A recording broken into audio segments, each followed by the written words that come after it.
The England cricket team suffered their first loss in the T20 World Cup to a resurgent and fighting West Indies outfit, reopening wounds that a mind-numbing Ashes defeat had first inflicted. Now, I know what you're thinking. Different formats. Plus, this side entered the World Cup high on wins over Sri Lanka. So how then has the start to their campaign been so shaky? Because this loss comes after their narrow, by the barest of margins, escape when they played Nepal in the first game. So what's gone wrong with the English script, even as West Indies has rocked back into T20 dazzle mode in style? The answer to this is pretty simple. Hunger and maturity, two words that seem to have separated West Indies and England last night. Let's look at England first, the team that could somehow cross over to the next phase, not with any confidence or sense of pride though, but with bruised and battered egos instead. They say two common mistakes can turn a crisis into a major disaster, and this T20 World Cup campaign is turning into one for England already. They were completely at sea in their tournament opener against Nepal. Senior cricketers huddled after every over. Tension was mounting. Nepal inching closer to a memorable win. The panic that was setting in was there for all to see. England almost lost their plot.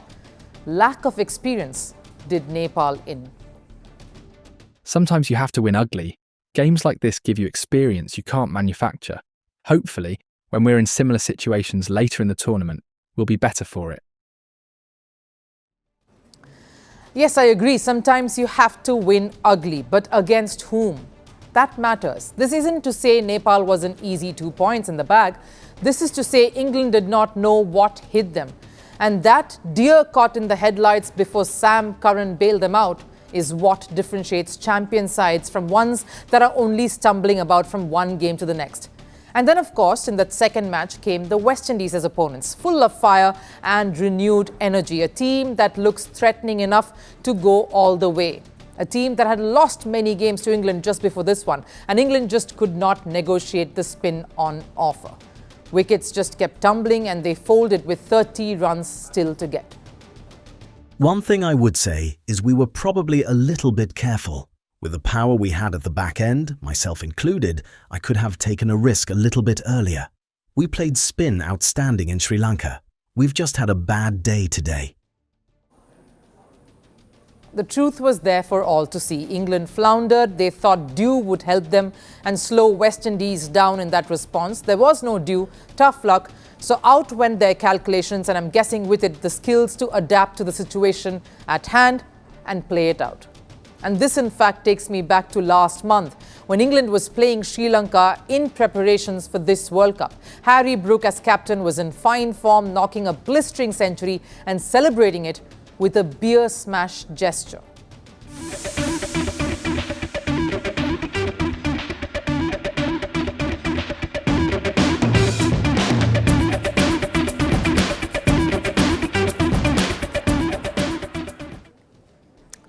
Now, you could say it was a nod to Stone Cold Steve Austin. Why not? A WWE legend. But I say that was a 26-year-old referencing that drunken night episode where he got into trouble last year for staying out during a series against New Zealand, and that too with his teammates in tow.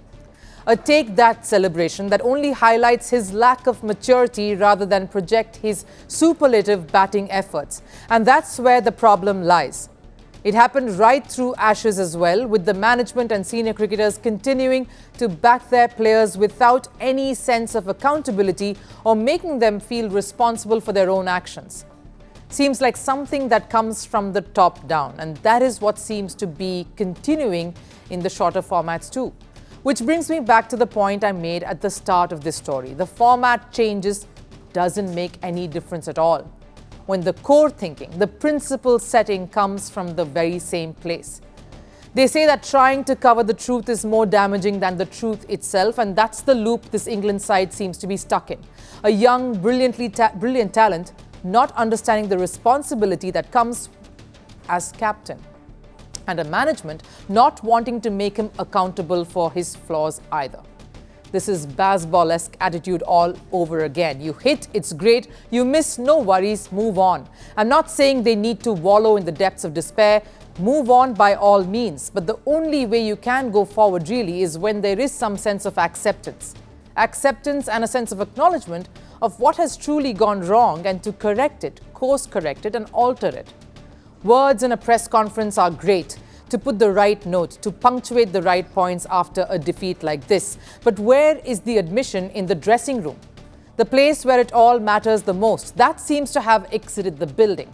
Even a stiff challenge from the neighbour comes up next. There will be no love lost when England takes on Scotland on Valentine's Day, and this could prove to be the real test for England to stay afloat, not in the World Cup alone, but in their overall cricketing journey. Power doesn't end quietly. Some deaths are not accidents. They are messages.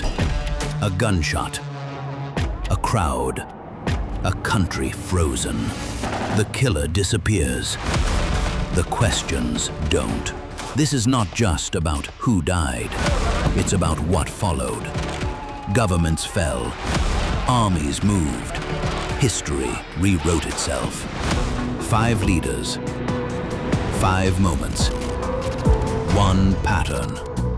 The assassination.